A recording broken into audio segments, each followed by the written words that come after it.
case studies. The session today is being held in partnership with the Ministry of Economy, Trade and Industry in Japan, so METI.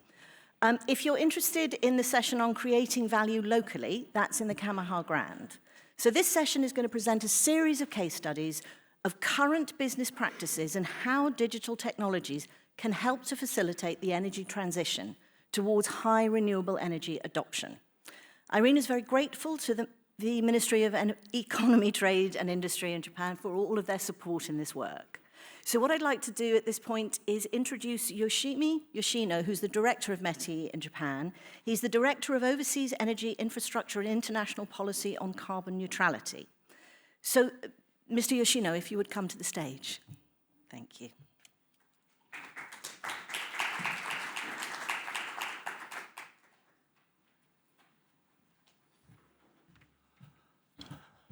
Good afternoon, everyone. First of all, I'd like to thank the IRTC and other IRENA Secretariat for their effort in organizing this session. I'd also like to thank all participants for joining this session. The current energy situation is undergoing significant changes, including rising geopolitical risk, progress toward DX and GX, and expansion of diverse and realistic approaches to climate change. Against this background, Japan developed a new strategic energy plan in February this year. While taking into account the prospect Japan's electricity demand will increase due to progress toward DX and GX. This plan aims for a well-balanced energy mix that does not overly rely on specific power sources or fuel sources, and set out the policy of maximizing use of decarbonized power sources, such as renewable energy and nuclear power.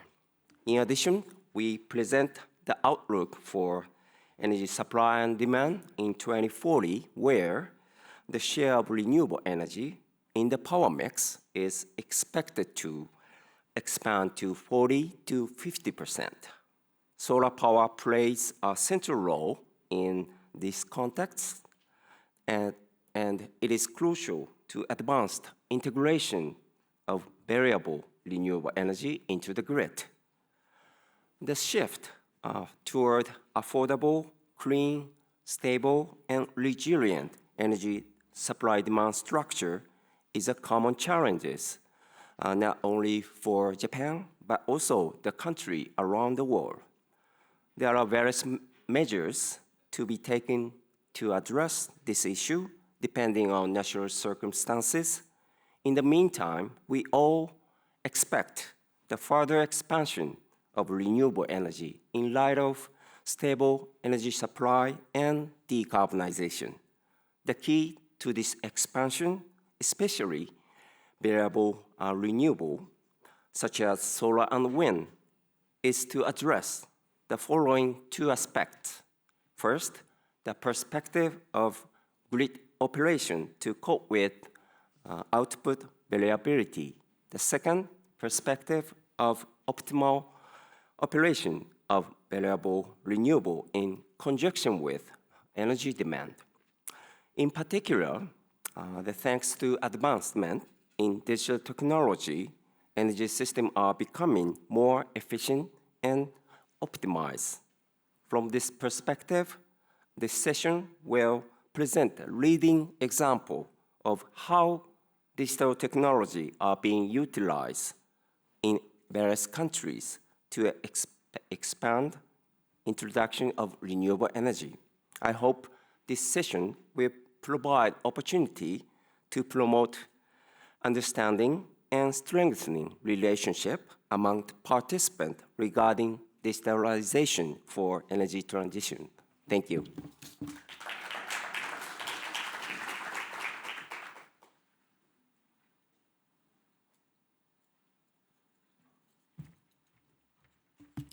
Now I'd like to welcome to the stage the moderator for the next session, Yasuhiro Sakuma, who's a program officer at IRENA. We're going to have a series of case studies, and he will take you through them. Yasuhiro has a wide range of experience in clean energy and policy developments for over 10 years in METI, as well as in the International Energy Agency in France.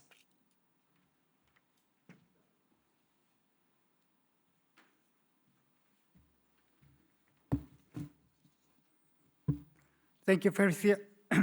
Thank you, Felicia, for your kind introduction. And first of all, I'm pleased to lead this session in cooperation with METI Japan. I'm Yasuhiro Sakuma, Program Officer in the IITC IRENA here in Bonn. And with the reduction of the renewable energy cost, the renewable energy market is steadily expanding. At the same time, in order to further expand to introduction of the renewable energy to reach the tripling renewable energy capacity goals, there is a need to improve efficiency of the energy system monitoring, forecasting, and operating.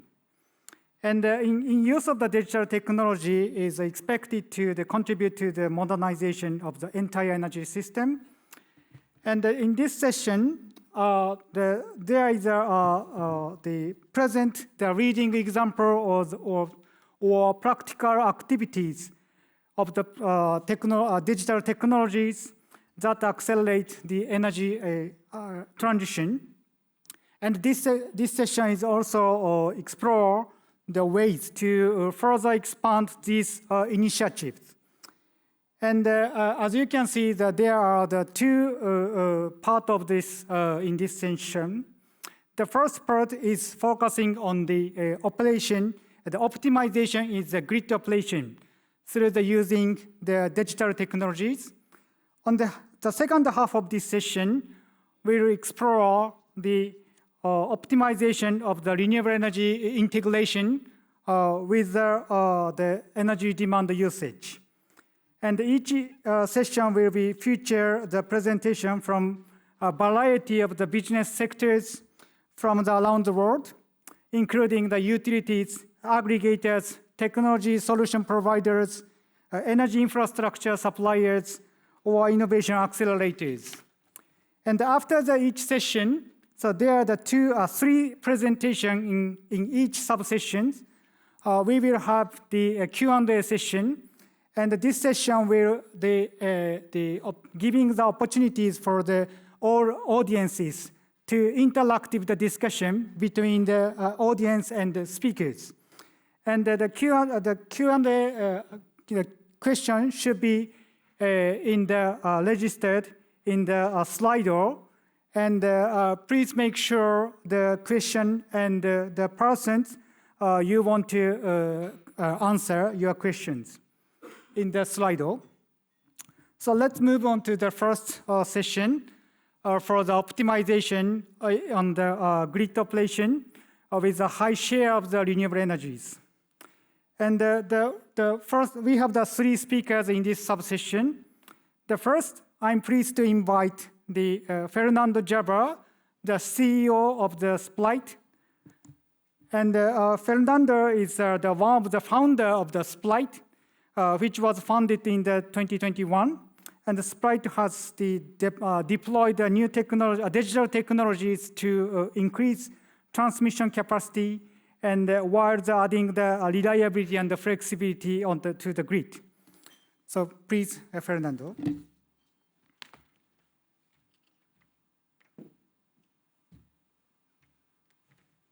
Hello, everybody. Good afternoon. I am Fernando. I put my face on the first slide because I spent 20 years in transmission, so I feel so sorry for myself that I need to boost my ego. I'm sorry for that. So I am here coming to talk about how we can scale transmission. So we have developed a technology that basically can be deployed on existing transmission capacity. And literally, we think that transmission, I mean, we've been talking about that for 2 days, that transmission is the missing link between renewables green energy transition, and large loads that like data centers and things like that. So the missing link. What we do is we turn every fast responding asset, and by fast responding asset, I mean renewables like solar and wind, storage, batteries, and data centers, which can respond very fast to certain things, into reliability assets. So these new assets that are getting interconnected to the grid during the last decade can be a source of reliability, because we turn this asset into a source of reliability. We are allowed to use more physical transmission capacity that it is already there to be used, but it is there because of, or because if something happened. But the thing is that if something happened, it's 1 in 10 years. And we have physical capacity that we are not using. With this tool, we can use that physical capacity. So, again, I think that I already explained the problem, but to make my point, I want to show these are the biggest, the largest system in the US. How far they are using their transmission. So if you can see, it is around 50%. So in the US, the largest and the most sophisticated transmission systems are using at least 50% of that. So we have that much to use. We can double it. What's the problem? So what that costs for us is renewable being curtailed in some places. When you can build renewable at your own cost, you start building your power plant, and after you got online, you realize that you are getting curtailed. In other places, you are waiting in interconnection queues that can last for years. That is in the generation side. Now we are seeing it in the load side. So the same phenomenon that we've been seeing for years in renewables now is happening with large loads. So data centers are going to be waiting in queues for years, exactly as renewables are doing today. So why is that? Because we have limited infrastructure and we are operating system in an old-fashioned way. What is our solution?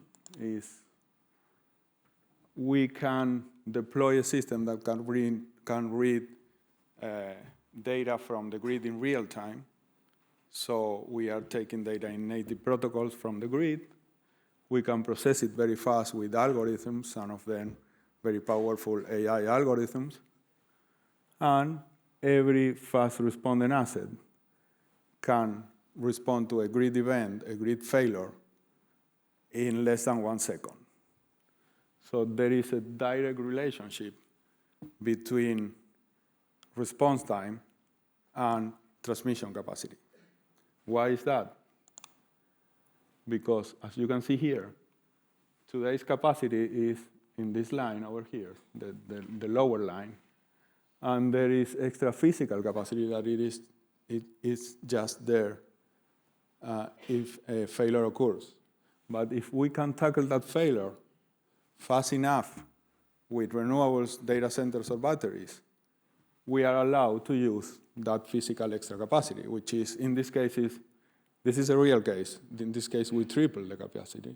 But in most cases, we can double the capacity. We can deliver 2x more transmission in a firm way. So this is not flexibility. We are not using the concept of flexibility here. We are not doing demand response or demand shaping. We are literally deliver what the transmission capacity, what a new transmission line will be delivering.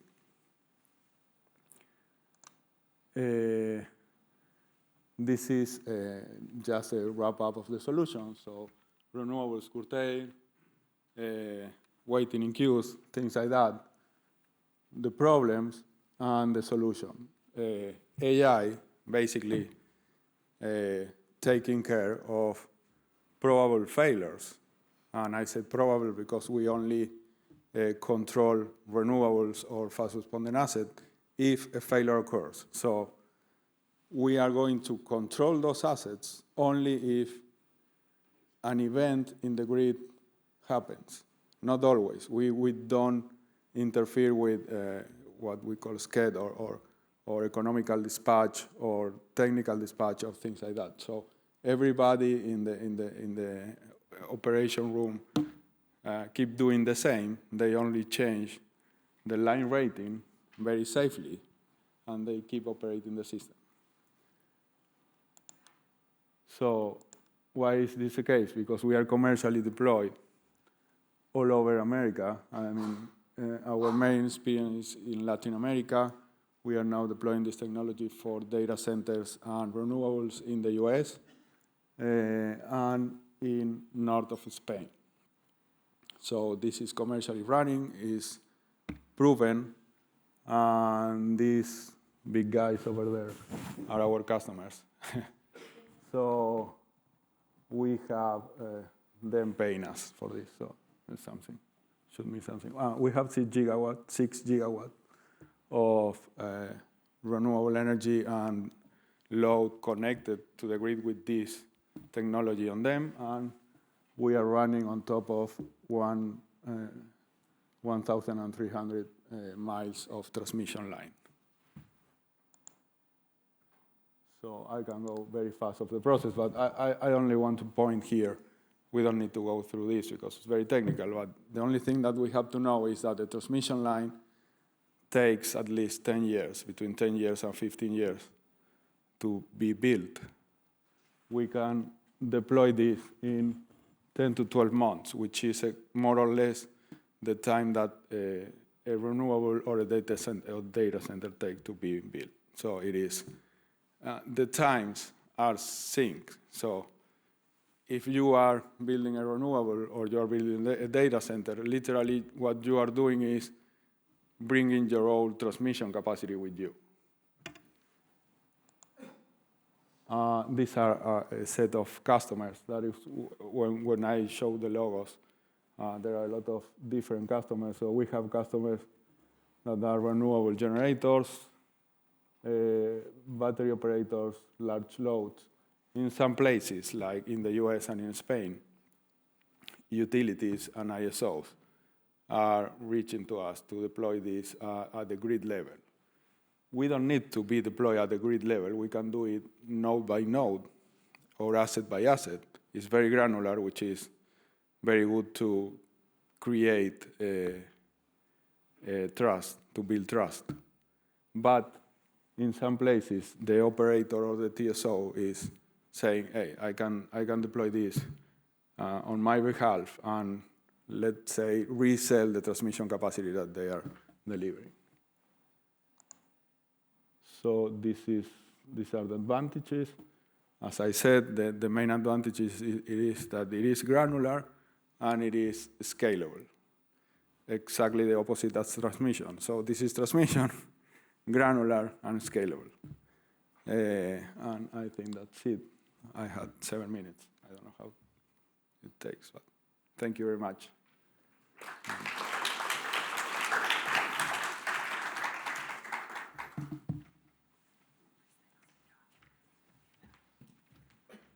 Thank you, Fernando. And next, I'm pleased to invite the next speaker, the Rafael Samoya, the Global Innovation Manager at the Iberdrola. Sorry for that. So I can skip here. Yep. And Rafael is the Global Innovation Manager at the Iberdrola Group. And he has more than 13 years of the experience in the international power systems and energy sectors. So Rafael, please. Thank you, Yushi. Thank you, everyone. Hi. My example is been simplified. It's about predictive maintenance, but it has a huge impact at the moment on the grid. And in the context of new initiatives for non-wire solutions for networks, where we're essentially stressing equipment a lot more than it's currently being done within, obviously, design parameters. But what tends to happen is the assets turn to shorten their lifetime. So currently, under that context, we have been using for a number of years, and will continue to use AI to do maintenance on our products, on our assets, sorry. But now new elements are coming into place with dynamic line rating and other innovations that we're seeing that will essentially kind of shift life cycle analysis on assets a little bit. So just very quickly, I'm talking about IDE, which is Iberdrola Distribución Eléctrica, which is the Spanish DSO for Iberdrola. We have other DSOs in other countries, but IDE is our main reference. We have almost 100,000 transformation centers, thousands of substations, 270,000 kilometers of lines, 11.4 smart meters just in Spain. I think we have over 30 million smart meters globally. And Spain has a particularity that's, well, it's very common in other other networks as well, where we do recursive maintenance on all of the assets by regulation. And having this basically puts a constraint. And for any data scientist here, you know, they love constraints, and they love having things to optimize, and this is a big optimization problem. So currently, technology enables us to see things way before anything happens, and we can detect anomalies around normal operation, and provide insights as to when things are likely or statistically probable to fail. With that in mind, I've selected just a number of typologies of different assets that we have. So most of our medium distribution lines are subterranean in Spain, or a lot of it. There's, of course, aerial power lines, especially for low voltage, and we have thousands of indoors and outdoors transformation centers, and they each are different manufacturers and, you know, different years, different specifications, different types, different models. So it's a very complex exercise if you want to have one kind of model to optimize everything. And we've kind of gone down the path of simplify, and, you know, Da Vinci said, you know, simplicity is the best form of sophistication, and we're just looking to produce two outputs. So basically, the probability of an asset failing within a period of time, say from here to 3 years, you know, within that regulatory period, or is just fault rate prediction, or its health index, which helps us in planning. So, like any AI project, any data project, the most important thing is the data. Here is just some examples of what we have from inspection reports, previous histories, operations. Its topology, how it's connected to other network elements. We have visibility of all that, and all of that is the asset's context. And based on its context, we can determine many different things. This, don't worry, I'm not going to go into it. I don't have time, fortunately, for you, but for anyone who's really interested, we've been using decision trees on some of the assets. We have different optimization models that we have used. We use light GVM, which is just a type of decision tree based on leaf-wise expansion on the neurons for most things, but then some very complex assets like the underground power lines require a little bit more computation, a little bit more optimization. Some other models are used. So basically, this all turns and needs to kind of close the circle in economic terms. It needs to make sense financially, and it needs to kind of help us in terms of our regulator criteria that we need to meet.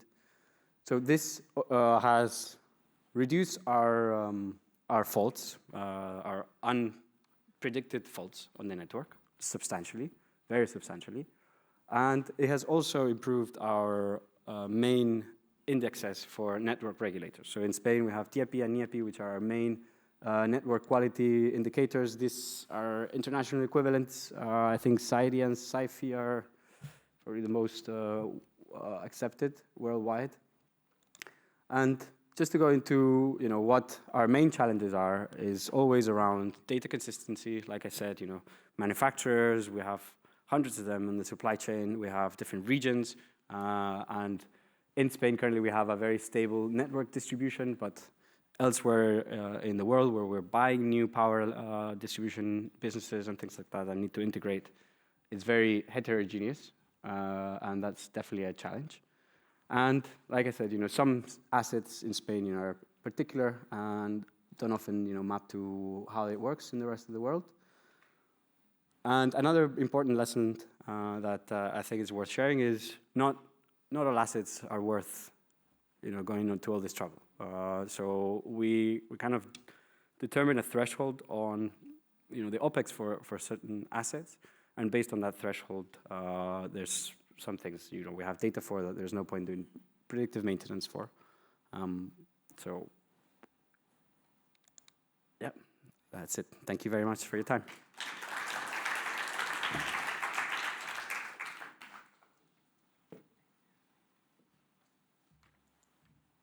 Thank you, Rafael, for your presentation. I'm pleased to invite the next speaker, the Kosuke Yamamoto from NEDO, Japan. Kosuke Yamamoto is our chief officer at NEDO. He is currently working on the project focusing on the technology development to ensure the flexibility and optimized power grid. So please take a floor.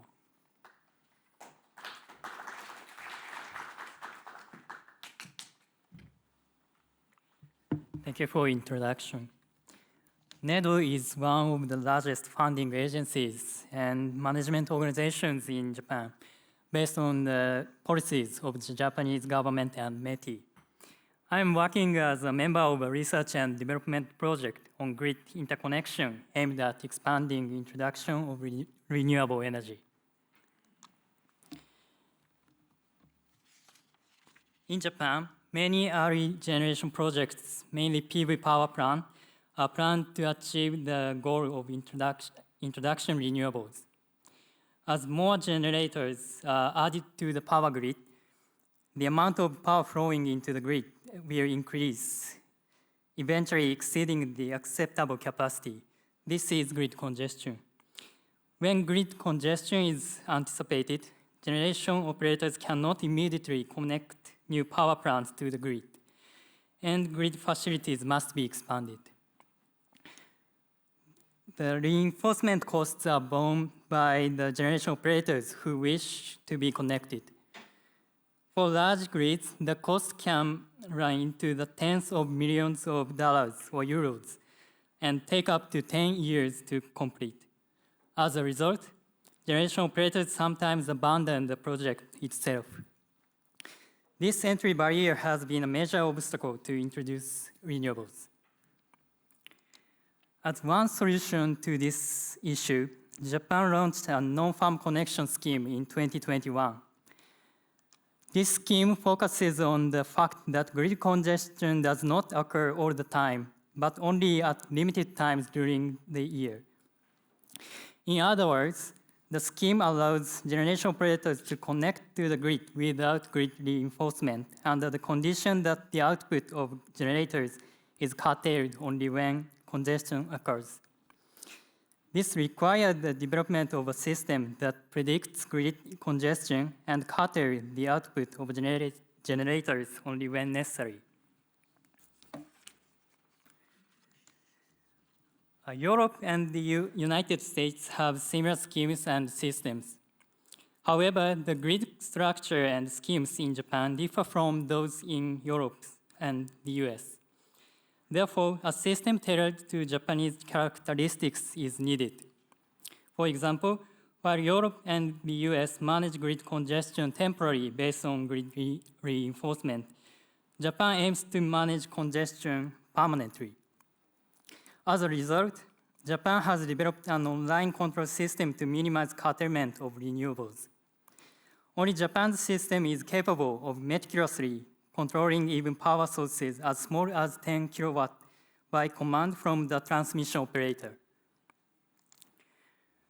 NEDO promoted a project with 12 partner companies to develop and demonstrate a system for non-farm connection and manage. This system consists of 3 subsystems: the network constraint management system, the demand and supply control system, and the curtailment command system. First, the network constraint management system predicts the flow of electricity, identifies areas of grid congestion, and calculates the amount of curtailment required. Next, the demand and supply control system determines the amount of curtailment for each generator based on the required amount of curtailment. Finally, the curtailment command system sends curtailment commands to generators via dedicated lines or the internet. As for the field demonstration, we conducted various verifications of the system. With the cooperation of generation operators equipped with inverters with output control functions, we verified that each operator was able to control output within commands from the system. The figure shows the results of output control tests conducted by one PV power plant operator. Even when there is a large control delay, it has been confirmed that the maximum delay is 5 to 10 minutes and within the technical specifications. Since the non-farm connection scheme started in 2021, the number of applications for grid connection has increased rapidly in Japan. In 2024, the system began operation in the TEPCO PZ area, the largest area in Japan. Other areas are scheduled to install the system within a few years. And renewables is expected to be connected to the grid sequentially.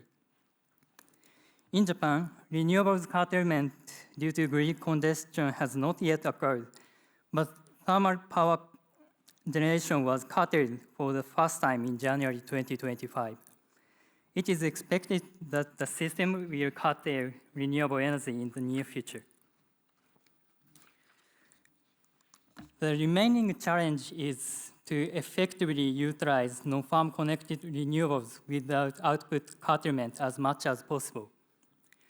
One solution is the utilization of battery storage and heat pumps, which are increasingly being introduced. For example, instead of cutting renewables, recharging storage batteries using the renewables can mitigate congestion. As a result, grid reinforcement can be postponed and output curtailment can be avoided. Therefore, NEDO is also promoting a project to develop and demonstrate a system to mitigate congestion by utilizing distributed energy resources, DER, such as storage batteries. The system demonstration was completed in March 2025 in an area where grid congestion is expected to occur. We plan to address the new issues raised by this demonstration in a new project to be launched in 2025. If you are interested in this project, I would like to explain it in the Q&A session that follows. Thank you.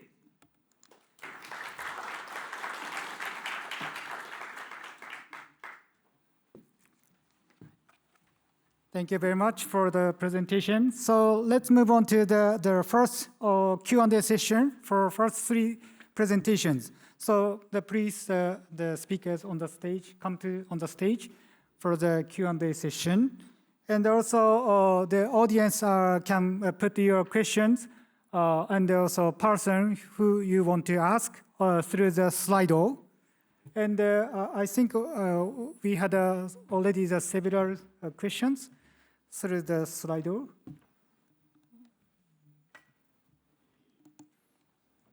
Yes. So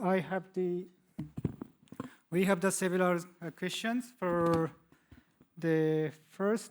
The TSO and the system operators like to have the backup measures for if the DCM doesn't work. So maybe is this question for the Fernando? Can you give an answer? Hello. Yes, the answer is yes. The usual reliability layer is there. We don't touch it. So protections and all the systems that are already in place are being kept there. So we are like a new reliability layer. We run on top of all the protection system that the TSOs has in place. So if we fail, by the way, we have a failure rate lower than protection system. But if we fail, the usual systems or schemes will be taking place. Is that the question? Yep. It's okay? Okay. Thank you very much. And maybe in the next to the,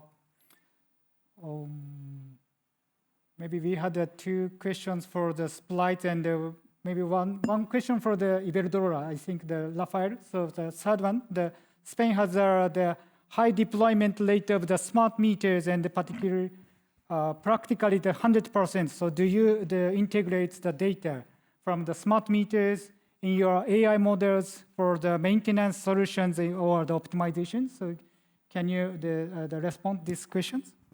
Yes, thank you for the question, and that's a great question. Of course, answer is yes. Smart meters don't only measure consumption, megawatts. They also measure a number of other things that are very useful to know. Impedance, reactance, different values that are very important to know how are being consumed for the substations. So of course, it is the last leg though. So for a lot of these assets, it's not very useful because they are downstream or upstream, I guess. But one of the main points of digitizing metering is essentially helping understand the behavior of the network. So of course these readings and measurements, it was in part of the presentation, but not explicitly, but usage metrics, not just for the smart meters, are one of the main inputs for modeling on predictive maintenance. Yeah, thank you very much for the answers. And I think we had 2 additional questions for the SPLIGHT. Yeah, so Fernando, can you respond to some question for the wireless energy transmission is possible? For your question. Wireless energy transmission is possible, and he or she is considering the breakthrough innovative solutions. Okay. The wireless energy transmission. Okay. So energy transmission is being is capped at 50%. The 50% comes from a concept that is an old concept that we don't want to challenge, which is N-1. So that is a technical concept that mandates that you have to have a redundance element to respond in the case of a failure. That technical mandate made sense maybe 70 or 100 years ago when we can build transmission lines and things like that. But now it is affecting transmission capacity. And the thing is that we are not using our transmission system at 100%. So if we use N-1 as the engineers are using it now. Remember, I come from transmission, so I am talking literally by my, like as my previous job. I was using my transmission grid at 50% because we have to have this redundancy capacity. But the cables are designed and built to carry 100%. So we never challenge, or we never go up or over the design capacity. Or we just use the capacity that it is there, designed by the vendor, so we don't overload or heat the cables. We run according the cables, according the specifications, everything is there. The thing is that we replace a very old technical mandate of running with the N-1 condition. So we replace the N-1, which is physical redundancy, for a different N-1 that in our case, because we are using more than one element to attend a failure. For example, in the case I show in the screen, we were using 6 renewable power plants, around 500 megawatt of renewable installed capacity, but 6 power plants. So we had N-6. We had 6 elements to respond to a failure instead of 1. But it is a dynamic tool, a tool based in data and algorithms instead of physical capacity, which is like brute force. Have to be clear.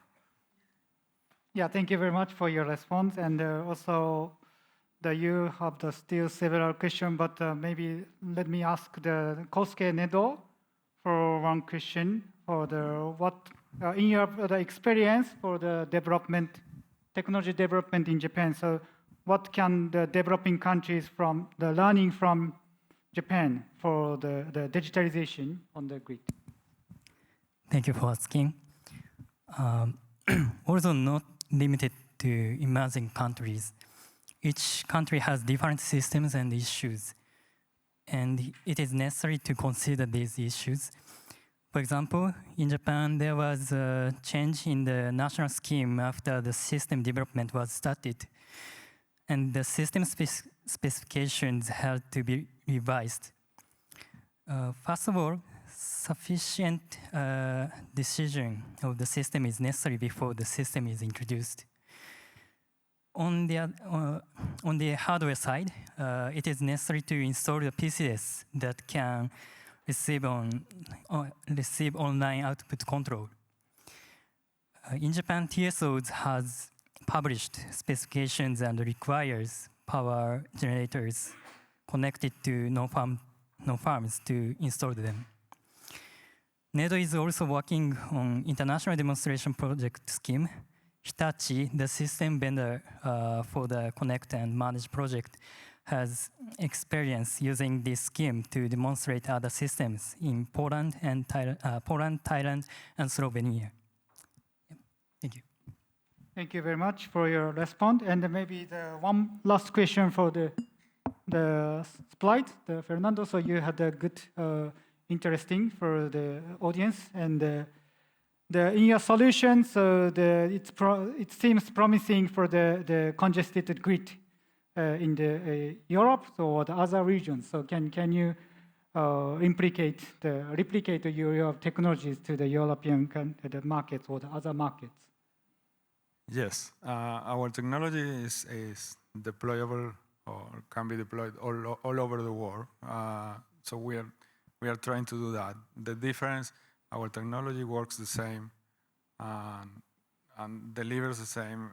It is like, I always do this analogy. It is like installing a transformer. So a transformer can work in Texas, in Germany, or in Japan. It is a transformer. So the physics, the laws, the running technical things are there. we don't challenge any of those. So we can do this, and we are doing this in Texas, actually. In MISO, which is the ISO of mid-continent US, we are doing this in Chile and Peru and in Spain. So developing and developed countries, all of them have the same problem. The difference are sometimes the difference in regulation and financial incentives. For example, there are countries that allow you to build a power plant at your own risk, and if you have curtailment, is okay. You took the risk.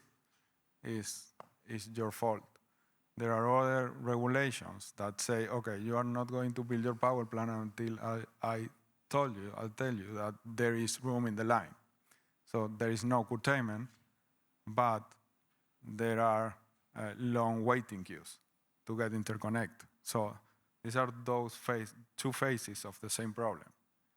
Regulation is the problem, but the regulation is the hurdle, but the problem is the same. We are not using the full capacity of the line, or you have curtailment because you took the financial risk of building your power plant, or you are waiting in a queue, which is also a financial cost to get interconnect. Is time. But yes, we can be deployed anywhere. Mm-hmm.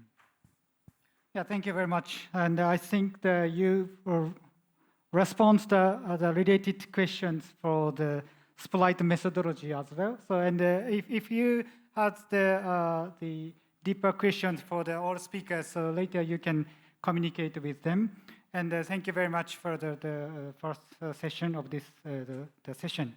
And please join this giving the applause for the speakers. Thank you.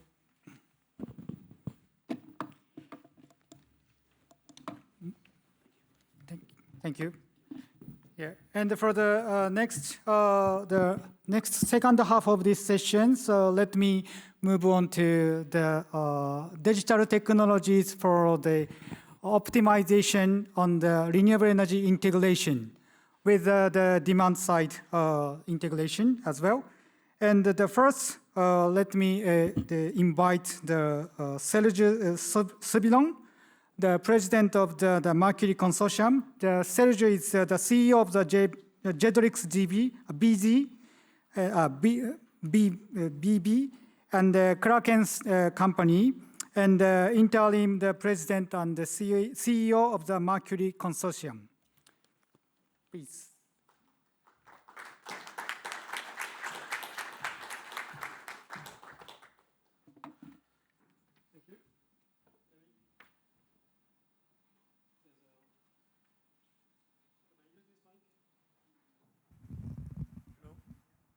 Another one? Yeah, that's fine. Thanks a lot. There's a phone here. I don't know if someone has forgot it now, but since this morning I realized that in my presentation I'm not mentioning AI at any point of time. So let me tell it AI, just to make sure that it's an AI pitch. I think it's very important for the energy transition. So Mercury is indeed a new consortium created last year, at the end of last year, by EPRI and the Octopus Energy Group, in particular with Kraken at the helm of this, to create a new interoperability standard for energy devices. So we focus on the home domain, electric vehicles, chargers, heat pumps, home batteries, and it was supported by about 60 companies around the world, since we have a global ambition, starting with obviously UK, Europe, US, and Asia. Let me mention two Japanese companies who are actively participating so far, Tokyo Gas and Daikin, so on the utility side and on the OEM side. And we are very happy to have this cross-sector cooperation to create this international standard. The good news for renewable is that demand is flexible. That seems quite obvious, I guess, for all of you in this room, but it's not always the case. And if you look at these stats from BNF, when consumer devices are going to grow up to 200 million by 2030, 2030 in a number of countries. That means basically there is 5 times the capacity to serve a number of flex use cases around the world with this kind of 5-fold increase of flexible assets. The problem that we have to face is that today only 5% of those devices actually participate in consumer demand response programs. Why? Reasonably simple. There's a lot of complexity in the communication protocols that those devices are supporting. They tend to be implemented with a lot of variability by the OEMs. There's a high cost and time to integrate them in any aggregation platform. And to be honest, the energy markets themselves are super fragmented. When you start looking at that at the global level, you realize that in the hundreds of markets that we have surveyed over the last 5 months, we have as many different products as markets can exist. So basically, Mercury has been created to change this paradigm and move from 5% of energy devices to 95% of energy devices to participate in those programs. And we've been enlightened or inspired by the example of Bluetooth, which has created a kind of universal connectivity standard for consumer electronics. Mercury is creating a universal functional standard for those energy devices, DERs, to connect to energy and grid balancing services around the world. And what I mean around the world, that's really around the world, since we've got the majority of the US utilities joining, quite a few Asian groups, UK and Europe, who are now actively participating in this initiative, which is a cross-sector, collaborative, non-profit consortium with a mission to develop those functional standards that sit above the communication protocols for all those assets that we want to engage in consumer-centric services for the grid. Today we've got the initial wave, apart from the 60 that joined in last year, that are now renewing their engagement since we have officially registered the consortium in the US last month. And basically all those companies are participating in the creation of a certification label, a certification brand that will be a Mercury certification program that will be run by international labs that will take the devices from the OEMs and will go through the test and certification process that we are setting up to make sure that those devices actually behave, perform the way they expect to do, to qualify natively to all those markets around the world that we have clustered in, for now, 3 levels. When you go through this exercise of looking at all the energy markets and grid balancing services markets around the world, which is a very cumbersome work, where we should have used AI, we have clustered them in those categories, basically to say that if you have an EV that has a high level of performance and response time, a very high frequency of time interval to get data back up to the cloud, to the DR manager or the aggregation platform, you could qualify to a number of markets, and all the utilities who are part of Mercury will actually promote those devices, promote those brands, and will basically know that once they have the Mercury label, they qualify for those markets. They can generate so much flexibility, revenue, and services to their own trading position, to the grid, to demand response programs, and therefore they can pass the benefits of that value down to the consumer, making sure also that there is no consumer locking in this process, because that's part of the values that we are promoting. So we start working only at the beginning of the year, and we have produced already in 5 months our first functional guidelines for EV charging, for now unidirectional. We're going for bidirectional in Q3. And that basically a set of documents. The first one has been published last month in New York for EV chargers. it's ready for dissemination. So we are engaging with industry associations, more groups, more regulators, more energy trading entities to make sure that we do qualify natively with those specs. Then we are starting to write rather the test for the certification program that we'll have to go through. Once they're stamped, they will be pushed by all the members of Mercury as the prime vector to create this value for consumer and the energy system. And my message to you guys today, because I guess you have more policymakers than OEMs or utilities in the group, apart from Iberdrola,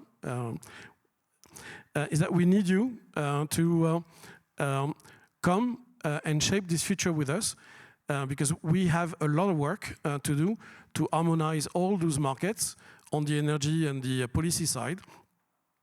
At times, we can believe that they've been created just with the intent of being different, instead of looking at what is common, what is really needed to make an impact, open the flexibility potential of those devices at scale, because that's really what it is about, moving from 5% to 95% of those 200 million devices in a few years to come. Thanks a lot.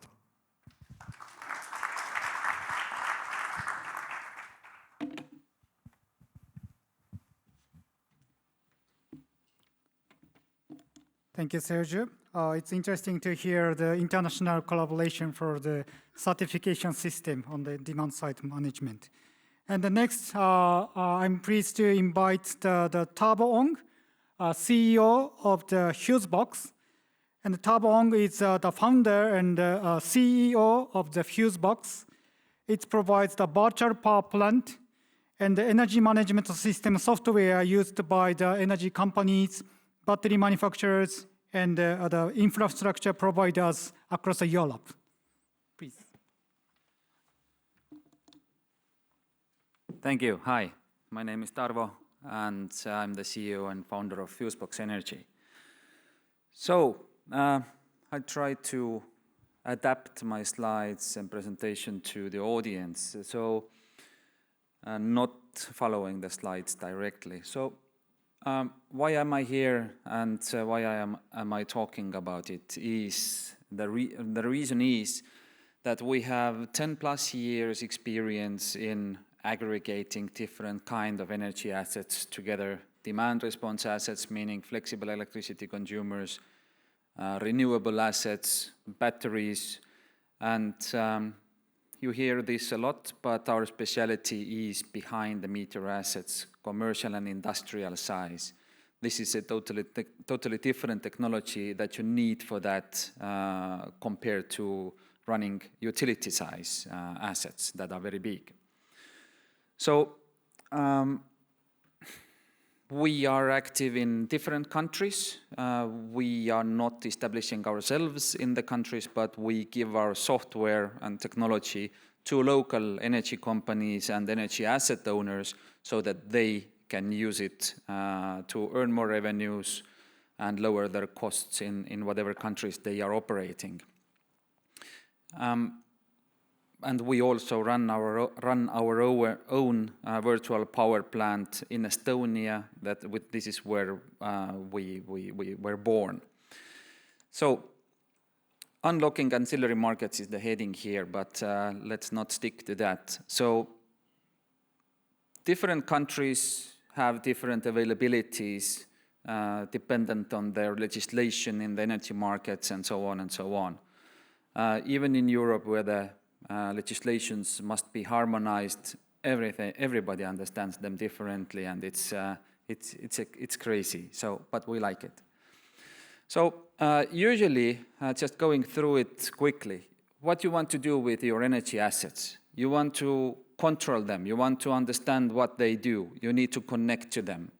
Then you want to optimize your energy assets. When we're talking about, so to say, behind the meter assets, the small, not the utility scale, but commercial, industrial, and even household size, then these assets usually, or actually always, come in combination. you have a local electricity consumption, renewables, batteries, grid connection limitations, whatnot. So you want to make those assets work in harmony on site. And then third step, if you have availability or capabilities, legally possibilities to participate also in the balancing markets to keep the grid up and running, then you want to do it with your assets because this is where you get the revenues. And then as a final step, if you have a lot of assets yourself, then probably you have them in different countries. And then you want to run them in different countries, also in harmonized ways, meaning that you don't want to have different technologies everywhere and then you need to manage them and so on. So it's crazy. Now step by step. These connecting to assets, it's complicated. But it's getting more easier as we heard about Mercury. There are other initiatives and other technologies, API connections, whatnot, to the energy assets. But the energy assets are very different. You have renewables, batteries, different kind of loads that have flexibility. They behave very differently. You need to understand how they behave. You have to have the possibility to predict how they behave as well and so on. So connecting to those assets is usually through controllers directly or through these third-party, whatever possibilities we might have. And then, as mentioned, these assets are very different. So finally, somebody needs to understand that, okay, now we're connected to those assets. What can we do with these? And what's the availability of this the flexibility of going up or down with the loads or generation or whatnot for the next 24 hours with a 5-minute resolution, for example, if we're talking about the participation in the balancing markets.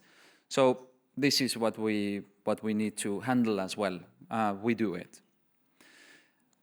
And then if you're participating in the balancing markets, then asset owners usually cannot do it by themselves, especially the commercial and industrial sizes, because they are just too small usually. And then the electricity energy traders are coming into the play. And energy traders are afraid of aggregating consumers because they are too complicated, as explained. But energy assets at the same time seek for the access to different energy market levels what might be available in the country.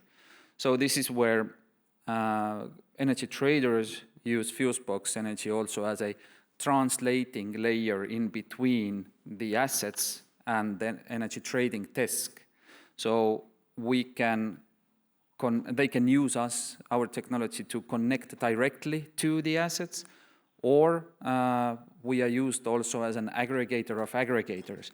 There are so many smart devices providers and sellers all around the world that do magic in your household or commercial industrial sites. But energy traders usually won't connect with them because there are so many of those and they are very different. So we connect with them, and then energy traders can share these assets on our platform into different virtual power plants so that they can trade those portfolios into different energy market layers according to their capabilities and so on. I'm not going into the energy market layers right now, MFRR, AFRR, FCR, and so on. So, and if you own a lot of assets, maybe renewables, maybe batteries, or consuming assets, or combination of those. And then if you are an international company, maybe you have some assets in Asia, something in US, maybe distributed in EU, then how it works right now usually is that, yes, we have a solution in Spain. This is where we're working with this company, in Germany, another company, in Greece, a third company, and so on. We can come and help you out here, that you can use our software on all of your assets, and then you can seek for the local traders just locally in whatever country your assets might be, so you keep your independence and your systems are simplified for you running them. Case studies as well, I will bring you two examples, one end and another end. We have a customer in Mexico, for example, using our technology to connect with industrial sites, renewables, and batteries. Their energy market is totally closed. It is not liberal at all, but they have high peaking prices in the grid tariff, and this is what they want to avoid.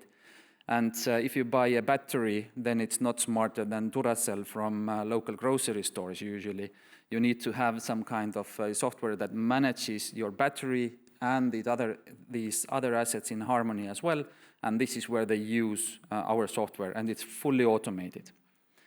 And the other end, we have, for example, a customer energy utility in Finland. In Finland, they have seven different energy market layers from day-ahead to all of the balancing markets. And this energy utility is using our software to connect their own existing generating assets, batteries, whatnot, to our platform. And then they are going also after their own customers' assets, their flexible assets, renewables, batteries as well, and then combining their own assets and their customers' assets into different portfolios, and then they are trading those. They are saving and earning millions, earnings from balancing markets, for example, and savings from imbalance costs. So we can handle very different markets or countries, so to say. And we've learned on the go as well during our 10 years that we've built our technology to be very modular. So you don't have to buy it all. You don't have to, you just take what you need. So you can just evolve step by step. And as we're talking about the AI stuff, then our engineers say that some might say that we have AI, but actually we like machine learning models more because they are transparent. And if you put something in, then you know what happens in between, and then you see what comes out. So thank you very much.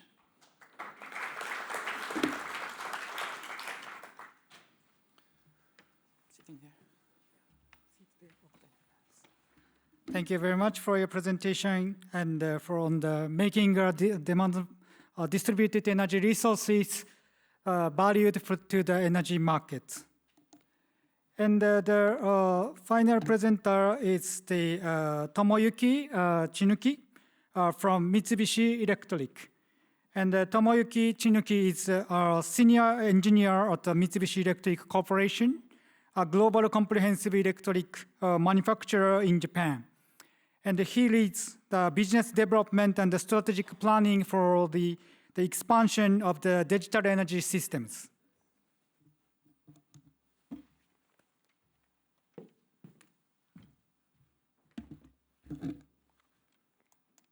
Okay, thank you for introduction. Maybe I am the last presenter of today, so maybe audience may be tired, but I would appreciate so much if you pay attention till the end of my presentation. So in my presentation, I will introduce two use cases that our solutions contributed to the expansion of renewable energy integration. Before that, I would like to introduce briefly in my company. Mitsubishi Electric Corporation is a comprehensive manufacturing company based on Japan, and with a history of over 100 years, and with 150,000 of employees. And our business field spans many fields, including railway system, air conditioning system or semiconductor system. But digitalization energy solutions I would like to talk about is located in infrastructure business segment. And next, I will introduce overall of our digitalization energy solutions in Mitsubishi Electric. Maybe one of the key features is that our broadness of solutions. Our solutions cover a wide range from smart meter to OT system, as well as IT systems such as market system and billing system or such. So maybe we provide a lineup supporting the entire process from meta to cash and control. So next, I will move on to the introduction of actual use cases. First use case is about battery management system for reliable grid operation and renewable energy integration.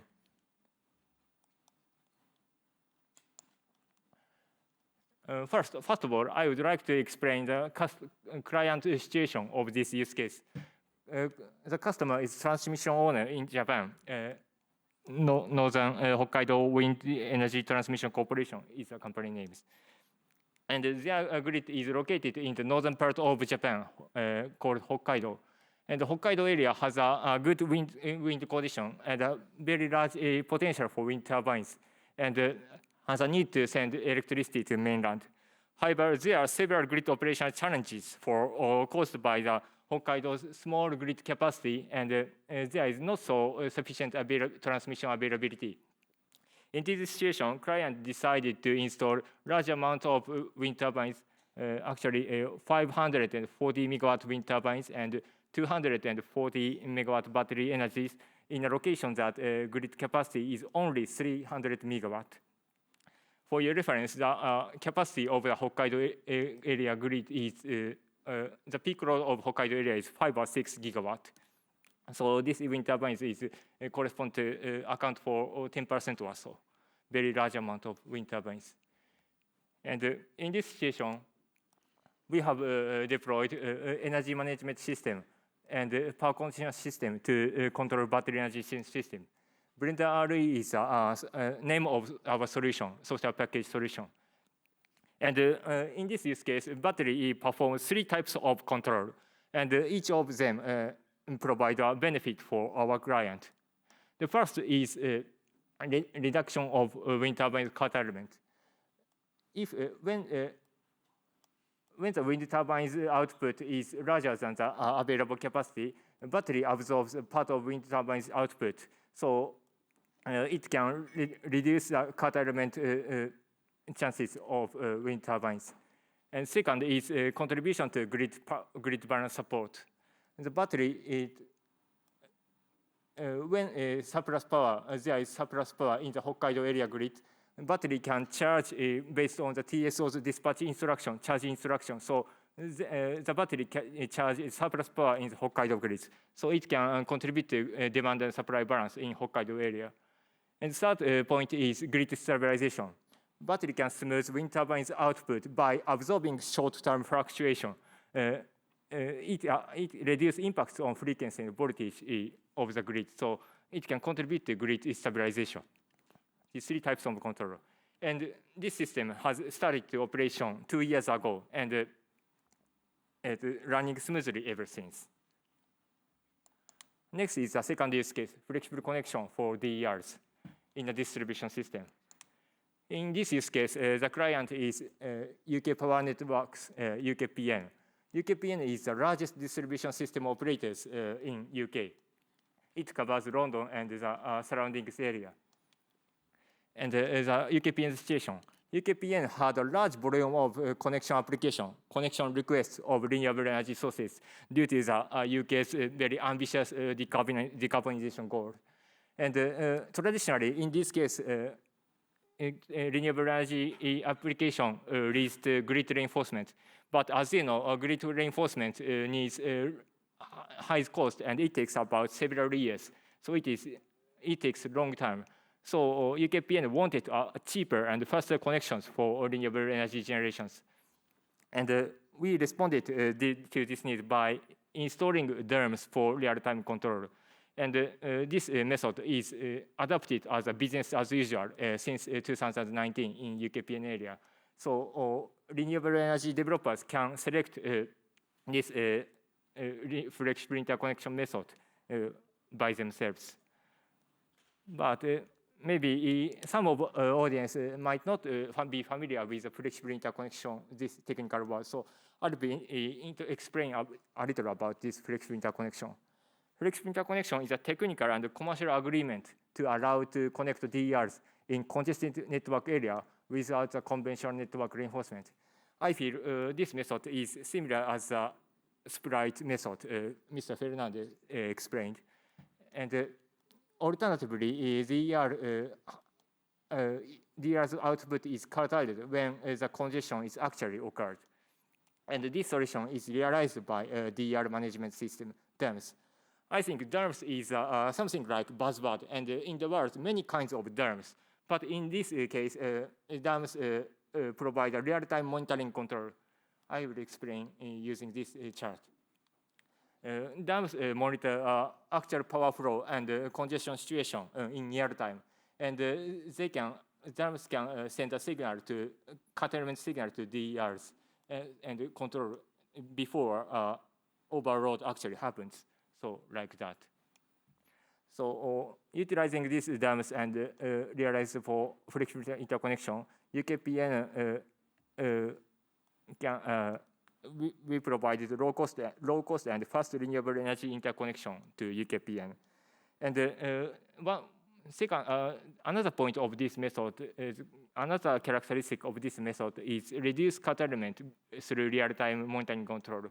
This method doesn't rely on forecast, so only curtailed when actually is a congestion or overload happens. So we can reduce curtailment time, minimize. And we have implemented this type of DAM not only for UKPN, but also for several other DSOs across UK. That's all. Thank you for attention.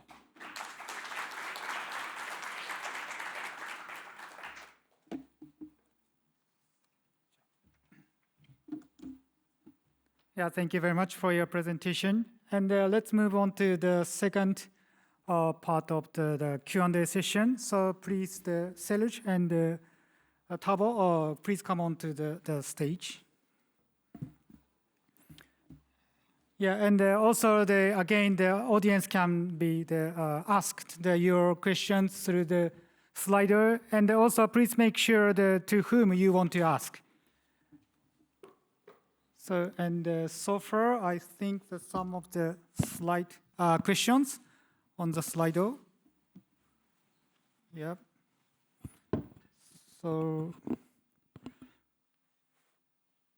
first one is AI and the machine learning algorithms can solve the energy curtailment issues without the expansion of the transmission lines. But I don't know to whom this question, but maybe let me start from the Mercury question to the Mercury consortium. I think on the second question, yeah, what's the motivation to establish the Mercury consortium and why they collaborate with partner companies listed instead of doing it alone? So yes. Internally. Yes, internally. Yeah. Okay. So question to the Serge. Yeah. So why do you? What's the motivation to create the consortium? So you can do by your company itself, or? Well, no, I'm not going to talk about Kraken, but if you look at the list of people who have joined Mercury, we are a group of industry practitioners, utilities, integrators, OEMs, research institutes, and regulators. And we want to remove some of the frictions of the market for DRs to participate to the grid balancing, to the energy market at scale. And that's why we basically got together. You don't do that at a global level without a sector coupling, cooperation, and multi-region, because it's not enough to do it for the UK or for Europe. You have to do it globally immediately or nothing. So we went for global, and we tried to get the largest utilities, the largest OEMs, the largest aggregators or platforms to join to work together and create something that has not been created before, which is to add above the communication protocols. And Christ, we have so many of them out there for the IoT space, for the DRs. to add this functional layer to standardize the behavior and make sure that the devices who are going to be certified actually perform as they're supposed to perform to participate in the energy market. So you cannot do that if you only look at it from an OEM point of view, or if you only look at it from a utility point of view. You have to work with everyone to get together, agree on the specs, and roll it out at the global level. That's why we created Mercury, to move from 5% of those devices, that was my first point, to 95% in a few years from now. And doing it fast, because we don't have time anymore. And if you look at the way other standardization organizations work, basically they set a first goal to produce something maybe in 2 or 5 years. We had 5 months, and we did it, and we're going to continue. We expect to be covering all the DRs that we have in our list by the end of 26, and then get thousands of members to adopt and transform that into a global standard. Thank you very much for your response. And next for the Tomoyuki, for the Mitsubishi. So what happened to the extra energy from the wind turbines if the battery is full? Okay, very good question. If in this situation, the output of wind turbines should be curtailed because, of course, overload should be avoided. But battery can reduce the reduction, curtailment of wind turbine generations. Yeah, thank you very much. And for the Tarvo, so how do you see the recent regulatory update in your home market? Maybe the story in Estonia, favoring the adoption of your solution, and what should policymakers do? Check. Yeah, it's working. So yes, it's a great time. What happens in Estonia doesn't really matter because Estonia is so small and following the Nordic countries. So Nordic countries are leading the road, so to say. And what has been a hassle so far, or usually is, that if you're working with demand response assets and you want to use them, one thing is in slow reserves to balance something where you don't have to be very precise in seconds, reacting in seconds. Usually these balancing market, or the TSO, transmission system operators, want flexibility also to act like a gas generator.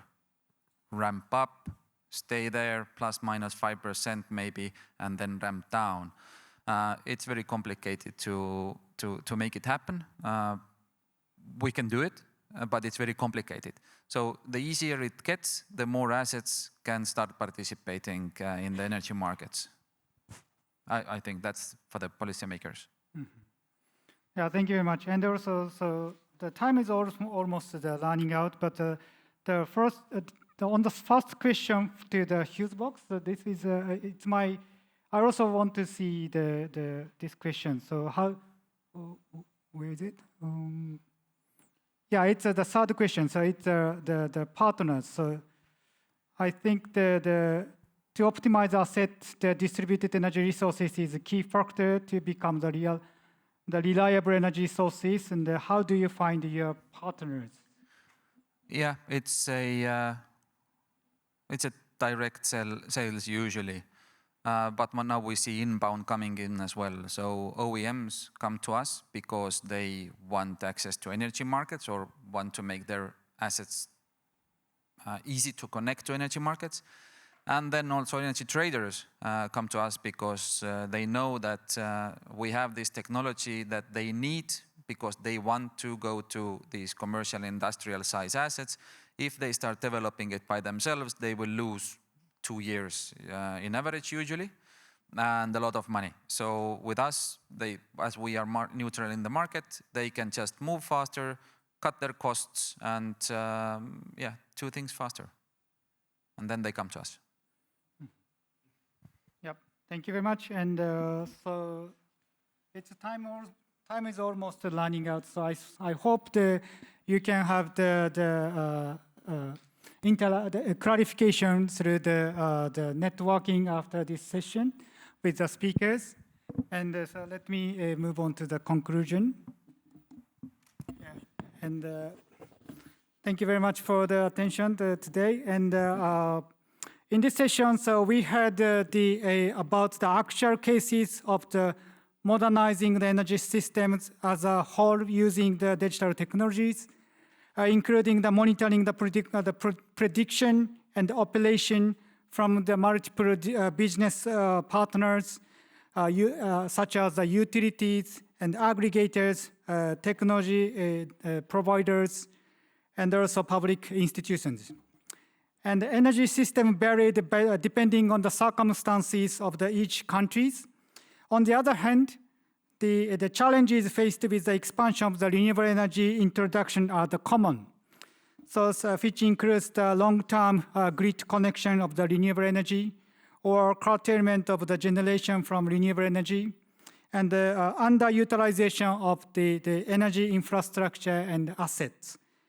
And in this session, we had confirmed the example where the digital technologies can serve as a solution by providing the utilization, the technology to utilize the untapped capacity of the grid lines, or to reduce the curtailment of the renewable energy output, or to utilize the distributed energy resources aligned with the renewable energy generation, and to optimize the grid maintenance through the digital technologies, or to monitor the real-time energy systems.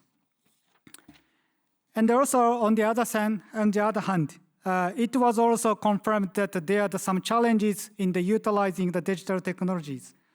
So like the standardization for the communication protocols, and raising awareness of the consumers to participate in the demand response programs, and energy market requirements to consider the future of the distributed energy resources, or some of the guideline, the needs for the guideline for the distributed energy resources, data availability, data consistency, and also the complexity among the stakeholders with the consumers, aggregators, or the market operators.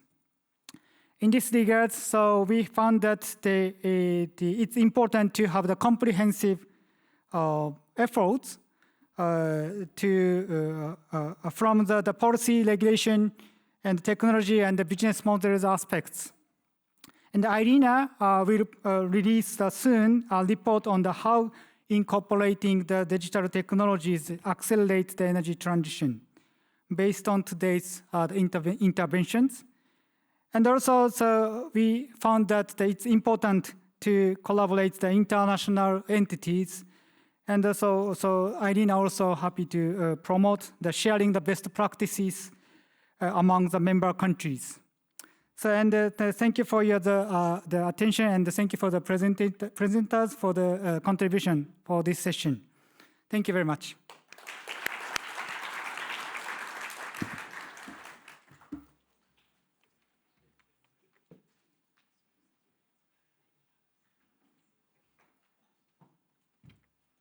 Thank you, everybody, for your attention this afternoon. Tomorrow, we're going to have the session starting at 9 a.m. One will be on enabling next generation trade, that will be in here, and one on innovative business models. The thing is, tomorrow is going to be fascinating. We're going to be covering next generation trade, looking at sustainable fuels, looking at new business models. We're even actually going to look at how you facilitate projects in fragile countries. We've got the closing ceremony. You're going to have feedback from the whole event to find out what's actually been going on, and a wonderful discussion moderated by yours truly on structural innovation and how we actually do it. How do we change things? How do we innovate for sustainable development? Because we have to bring all these elements together. So I'm very excited about it. I hope you all are too. Please don't forget to bring your badges tomorrow as well. And then the final point is the next thing for this session is the cocktails. at City Hall. So there's an evening reception in the center of Bonn.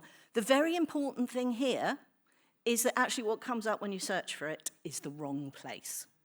So what I want you to do is search for City Hall, but search, it's the historical building. So you're looking for Altes Ratus, which is Market 2. Wonderful. I think that's everything. Thank you very much for a wonderful day. Oh, sorry, quick add-on. It's easy to get there by metro. Excellent. Thanks, guys.